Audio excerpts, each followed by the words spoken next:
God morgon. Wait, god eftermiddag, Ruar. Okay.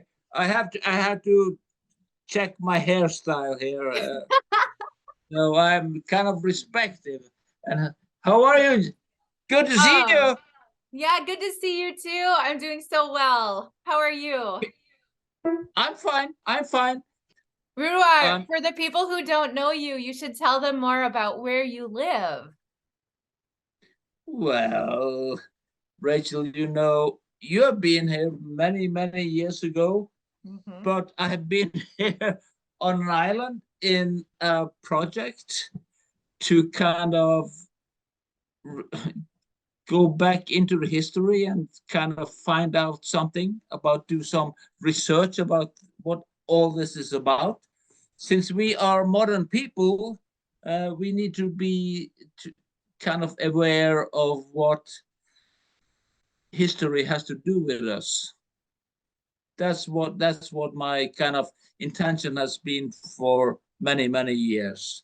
And that's kind of an interesting story because I feel that we all, whatever you are, wherever you are, we need to know something about our backgrounds. The background will always follow us, whatever we do. We are kind of marked by what our ancestors did and how things are going to develop. So Absolutely. that We have a lot of that in common with you at Giants of the Earth Heritage Center because we're trying to preserve and record and interpret what's happening now, but also help people get in touch with the past. So I really think that we're like kindred spirits with our philosophies about a lot of things. right, yeah.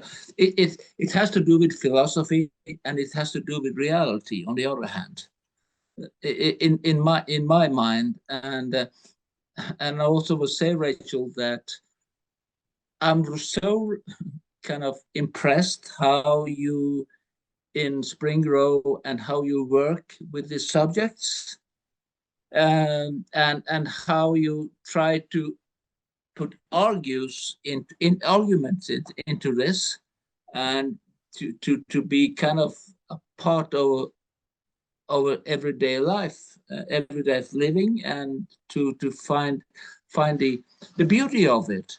Yeah. Well, thank you. Thank you, Mangatak. Yeah, So yeah, it's yeah. Christmas at Litle Færøy, right? It's Christmas now. Did you decorate your house a little bit? Well, I'm a man. I, I, I'm a practical man, so I need lots of help from my family, especially my sisters. And they take care of me and they show up and they try to decorate and they put all these ornaments, all this stuff around, these lightnings around here, and make it a little bit more beautiful. Can I say that? Yeah. And so I can feel at home that I'm a part of a Christmas celebration. And I love it. This year they didn't find a Christmas tree, but they have the lights here, and we have my kind of nisselue, my Christmas cap, and yeah, and they also, I will say, they brought some Christmas beer, and that helps a lot. Very nice. On my Christmas cap. Yes. Yeah. Yeah. 1 minute. Yeah. Okay. So for those of you who don't know, Ruar lives on a small island off the west coast of Norway near Bergen. It's called Litle Færøy, and he is living it on a really fantastic old house that he did a lot of renovations on in the past years. And he teaches what's called friluftsliv style courses to young people from all around Norway, but sometimes visitors from all around the world. And my sister-in-law, Jill Ellen, has been there many times, and I was fortunate to go for my honeymoon in 2010. Or however he calls himself. Yes, He has the horns. He's the reindeer. And there are some horns here, and yep, but I don't have the reindeers around my house. You have to go further. You have to go further north to get a reindeers into this area. Ruar, what are some other traditions that you have, either if you're stuck alone on Christmas Eve, or maybe if you go and join your family because the weather is good and you can get off the island? Well, this year I'm going back to my family, of course. Of course, I have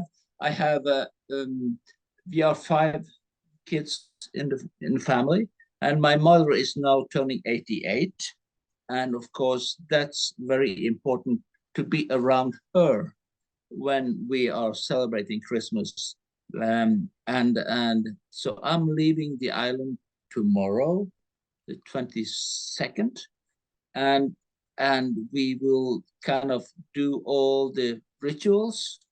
We will kind of decorate our Christmas tree. We will all the old stories that we have told so many years. We will tell them exactly as they were last year, and and also some of us go to church Christmas Eve. Of course, some does not.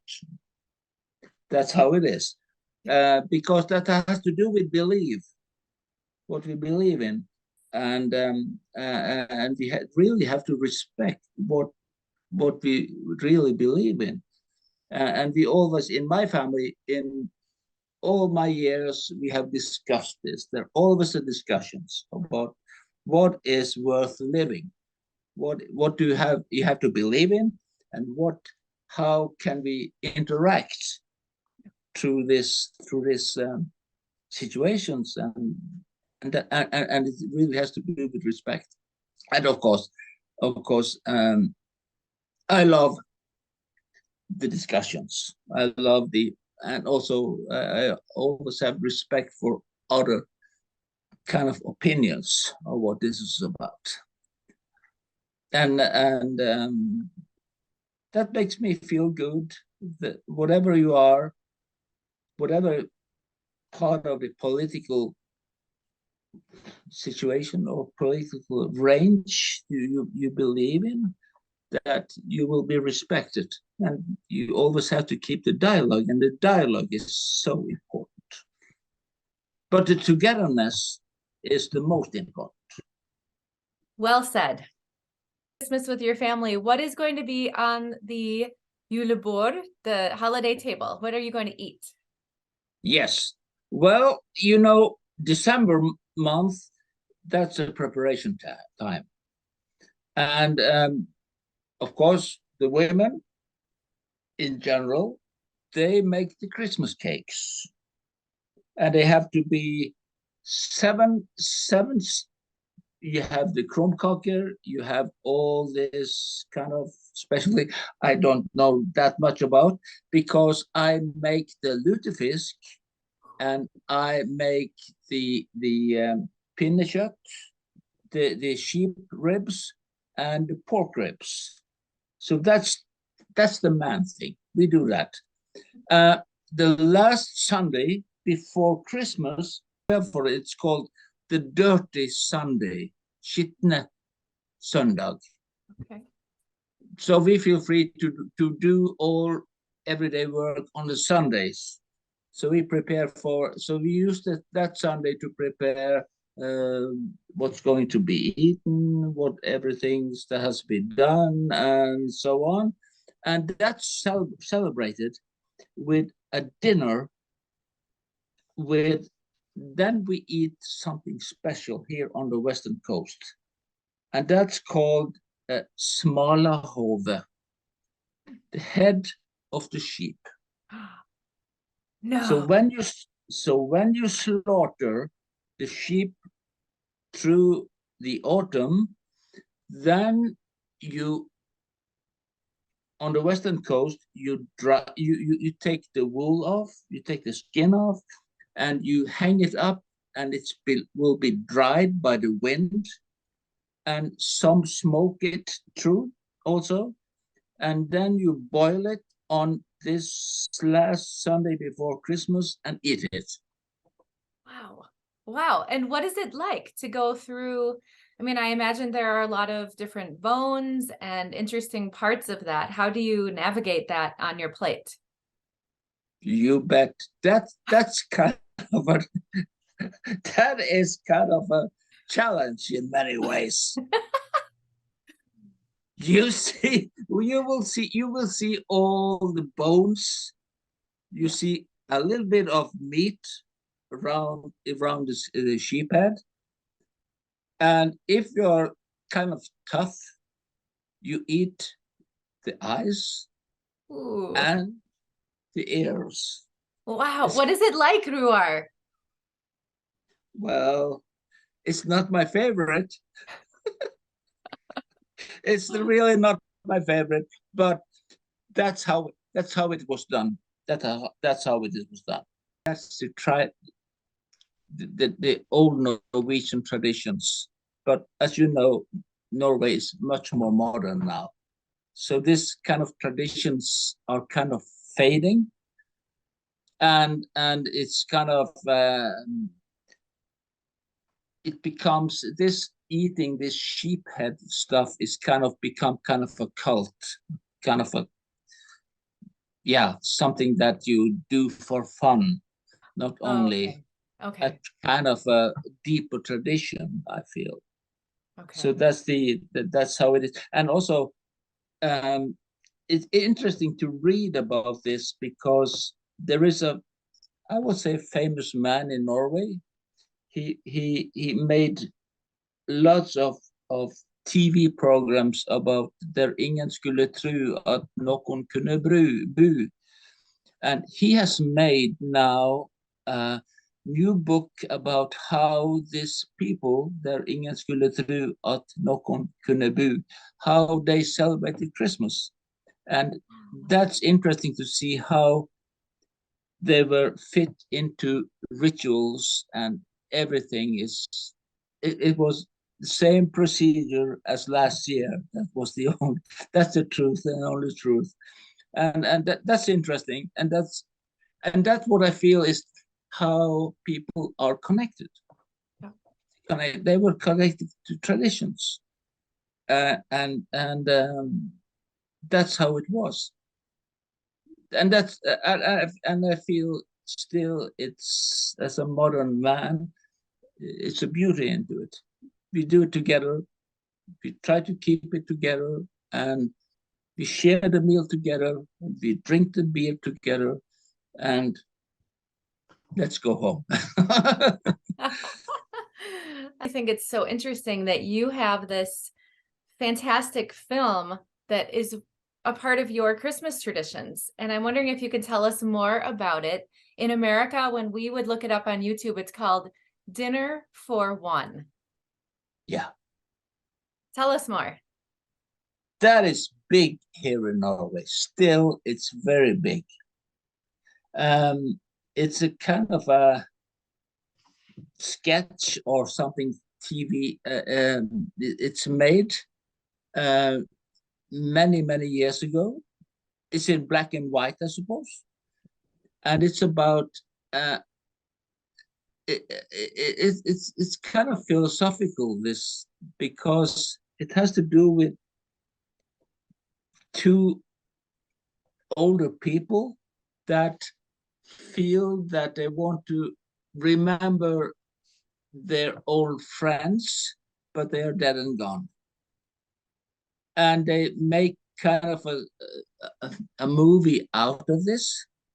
And it shows that you have a memory, but 10 times make them, well, they are dead and gone. And and they want to repeat what was going on. It's a kind of a memory of old days, but it's not real. So they have to repeat it. And they made this into kind of a very special. We call it in Norway a sketch, and it's so kind of, what will I say? It's a kind of a memory of, you have a common memory, and you don't want to lose it, and you have to repeat it, and it's going into be a kind of a great humor, great kind of, everybody can see and feel the loneliness in this part, and how deeply they want to repeat and keep it going, and it ends up with something that, okay, let's do it as we always do, and it has to do with traditions, and it's hard for them to accept that this is not going to happen. And when the end of the story, and they went up the stairs, there's some basic. Let's go to bed. Let's see what happens. Maybe there will be something fun. Oh, that's so right. Yeah. And Norwegians, they love this. So it will be sent on the NRK the 23rd in the evening before Christmas Eve. And people, they really love it. They watch it all over and over again, and they try to, and they laugh at the same thing. They feel so close to it, and I like that, because that kind of emphasize that the traditions of togetherness, to be together, is close, very close to us wherever we are, and love that keeps us together. Yes. So the Christmas and the rituals and all that things that keeps us together is the main issue to us in Norway, and from my perspective, I try to say to you that Norway has changed in many ways, but still there are some basic roots that keeps us together. And what you do over at the Heritage Center and in the Norwegian American area there, it's so important. Keep it. Everyday work that you do there, keep the connections, so important. Thank you for saying that. And just so anybody who's watching this knows, that was completely unsolicited, everything that he just said about the work that we do at Giants of the Earth Heritage Center Incorporated. But we certainly appreciate that somebody from far away, who's living his life in a way that is so meaningful and so all about retaining a connection to the past and interpreting that and celebrating it, is able to look at what we're doing over here in a tiny town in the Midwest and say, this is awesome work. So I invite you all to get on board and to make an end of the year donation to Giants if you're able to afford it. We have a lot of great programming planned for the future. We're still trying to pay off those last bills from our incredible multi-story renovation. And also, we just want you to be walking in and out of our building and taking part in our programming and getting to know more stories by people like Ruar Mo, for example. Well, yes, remember back in the 1970s, when I was a younger man, there was a hit by Kenneth Heat. Let's work together. That's to keep that feeling. That's important. And of course, we have to work with teaching programs, how to motivate the kids, new generations, and so on and on, and keep that feeling going. You know, younger people, they want to establish themselves. They don't think that much about history, but there will be a time. There will be a time that comes that you will find something that's connected to you, to your roots. Yes. To your roots. Absolutely. and in many ways, that's hard to keep up that inspirations, but we always need, as you do over there. I'm so impressed about what you still are going to do it, and now we will have the 200-year celebration of the immigration, and of course, Rachel, whatever you think, people always looking for a better life, and they move wherever. And I moved to an island. We are a part of tradition, and also we feel that to conserve what has been done historically, and also that we can develop the history in a way that's kind of, well, that we still are kind of sufficient people, and that there are kind of a humanistic way of thinking in this way, not only power thinking about Donald Trump or whatever you think, all these things, and they still believe in it. That's what, and I'm happy that I have my family and I have my people around me here that really are supported, and I'm pretty proud about that. Litle Færøy project is kind of successful. It's very meaningful for not only for us but also for the environment around me. It's very important, and the Julenisse is kind of he's a nice guy. He's Yes. a nice guy. Yeah, he brings us the best things. Oh, Ruar, I wish you could visit the children of Spring Grove on Christmas Eve. You are the cutest Julenisse. But I can also feel free to provoke them a little bit, to make them think about it. That's right, To especially so, if they don't leave you any risengrynsgrøt. Yeah. Well, and also, Rachel, we can say that we still have the Grieg, we have the music, we have the painters that really can bring nature life and the beauty of culture and nature into the people. I feel nowadays that kind of the situation in Europe and the situation all around us is kind of stressed in many ways. Pandemics and all these things. So we really have to be conscious about what we have to take care of.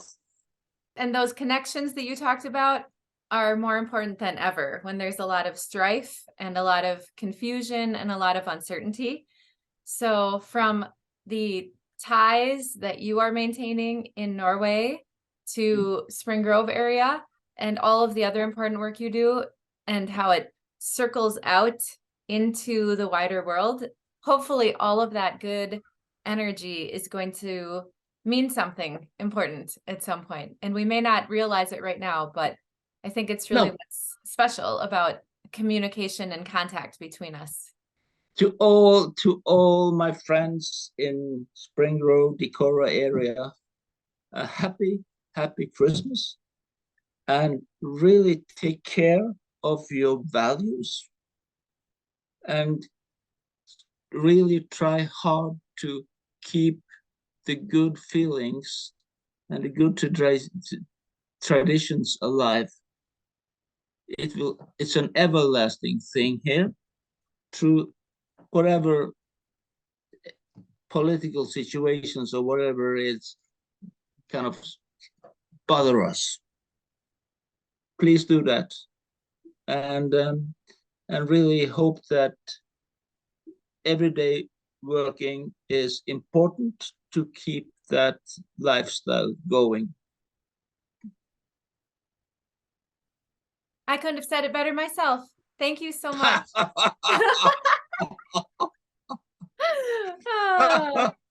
So good. Tusen takk, og god jul, Roar.